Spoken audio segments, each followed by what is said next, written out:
대출로 인한 고금리 이자 부담에 먹거리 등 높은 물가를 감당하지 못해 한계에 내몰린 채무자들이 법원에 개인 회생을 신청한 건수가 월간 기준으로 역대 최대치를 기록했습니다. 최근 1년간 개인 회생 신청 건수도 전년 같은 기간보다 30.4% 폭증했습니다. 개인 회생은 근로소득 등 일정한 수입이 있지만 당장의 빚이 너무 과도해 지급불능에 염려가 있는 경우에 신청하는 제도입니다. 국회 정무위원회 소속 오기영 더불어민주당 의원실이 대법원과 신용회복위원회로부터 받은 자료에 따르면 지난 1월 법원에 접수된 개인 회생은 모두 12,002건으로 역대 최대치를 기록했습니다. 세월호 참사 충격으로 내수 둔화가 극심했던 2014년 7월 1,489건으로 역대 최대를 기록했던 월별 개인 회생 신청 건수는 이후 꾸준히 10,000건 이하 수준을 유지하다가 금리 상승기를 거쳐 지난해 3월 9년 만에 11,228건을 기록했고 지난 1월 12,000건을 넘긴 겁니다. 지난해 3월부터 올해 2월까지 1년 동안 접수된 개인 회생 건수도 12만 4천여 건으로 전년 같은 기간에 비해 3만 건 가까이 급증했습니다.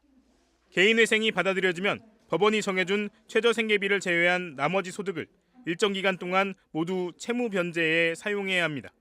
이 기간 동안 성실 납부가 인정되면 남은 빚은 면책받을 수 있습니다. 또 같은 기간 신용회복위원회에 접수된 채무조정 역시 약 19만 건으로 전년 같은 기간보다 30% 가까이 늘었습니다. 채무조정은 3개월 이상 연체한 15억 원 이하 채무를 보유한 채무자를 대상으로 상환기간 연장, 이자율 조정, 일부 채무 감면 등 상환 조건을 변경해 경제생활을 이어갈 수 있도록 지원하는 제도입니다. 저금리 시기 빚을 지면서까지 무리한 투자를 했다 급격히 손실이 늘어난 채무자들이나 고금리에 고물가까지 겹치며 실질 임금이 줄어들어 당장 먹고 살기도 어려울 만큼 벼랑 끝에 내몰린 채무자들이 그만큼 늘어났다는 뜻입니다. 높은 금리로 인한 이자 부담은 이제 본격적으로 시작되는 만큼 채무자들이 겪는 고통은 당분간 계속될 것으로 보입니다. 최근 집 한 채가 경매로 나온 서울의 한 주상복합단지 아파트입니다. 한때 14억 원까지 올랐지만 최근 감정가는 10억 원. 집주인이 전세보증금 5억 원을 날짜에 내주지 못해 경매에 붙여졌는데 이마저 유찰됐습니다. 최근 부동산 경기 침체에 고금리까지 겹치면서 이런 경매 물건이 늘어나고 있습니다. 대출 원리금을 제때 갚지 못해 금융권이 강제로 경매에 넘기는 임의경매 신청 건수는 지난해 10만 5,614건으로 2014년 이후 9년 만에 10만 건을 넘었습니다. 특히 아파트나 오피스텔의 경매가 1년 만에 62% 급증했습니다. 하지만 집값이 떨어지는 상황에서 선뜻 집을 사려는 사람은 없습니다. 매매가가 15억이다 하면은 나는 10억이면 사겠다, 11억이면 사겠다 이렇게 하거든요. 그러니까 당연히 안 되죠, 거래 자체가. 1월 넷째 주 전국 경매 낙찰률은 28%로 경매 물건 3개 중 2개는 유찰됐습니다. 낙찰가율도 감정가의 70% 밑으로 떨어졌습니다. 서울 지역 아파트 낙찰가율은 80%를 유지했지만 3년 전 120%까지도 올랐던 것과 비교하면 체감되는 하락세는 더 가파릅니다. 여기에 금리가 낮을 때 무리하게 대출을 받아 부동산을 산 영끌족이 이자 상환을 버티지 못하기 시작하면 경매 매물이 상반기에 더 쏟아질 거란 전망이 나옵니다. 전반적으로 2021년도에 매입했던 물건들이 지금 많이 타격을 받고 있거든요. 매매 시장에서도 이제 역전세 현상이 일어나고 이자 부담이 있는 것들, 그런 것들이 이제 더 많이 유입될 것이다.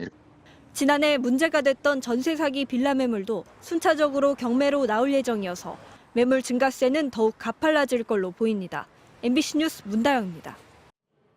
금융감독원은 지난해 말 기준 PF 대출 잔액이 135조 6천억 원으로 직전 분기 대비 1조 4천억 원 증가했다고 밝혔습니다. 같은 기간 금융회사 전체의 PF 대출 연체율은 2.42%에서 2.7%로 0.28%포인트 상승했습니다. 특히 저축은행의 PF 연체율은 같은 기간 1.38%포인트 뛰어오른 6.94%로 7%에 육박했습니다. 이는 지난 2022년 말 2%에 비해서 5%포인트 가까이 급등한 수치입니다. PF 부실의 여파로 저축은행은 지난해 말 5,559억 원의 순손실을 기록하면서 2015년 이후 9년 만에 적자로 전환했습니다. PF 연체율이 상승함에 따라 선제적으로 대규모 대손 충당금을 반영한 결과입니다. PF 부실 여파가 금융권에서 확산되고 있지만 금융당국은 4월 위기설은 없다고 밝혔습니다.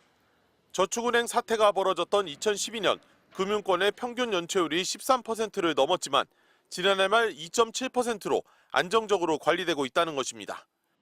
또 PF 사업장의 구조조정을 활성화하는 등의 건전성 강화 조치로 충분한 손실 흡수 능력을 보유하고 있다며 연체 기간이 3개월 이상인 고정이하 여신에 대한 충당금 적립 비율도 100%를 넘었다고 설명했습니다.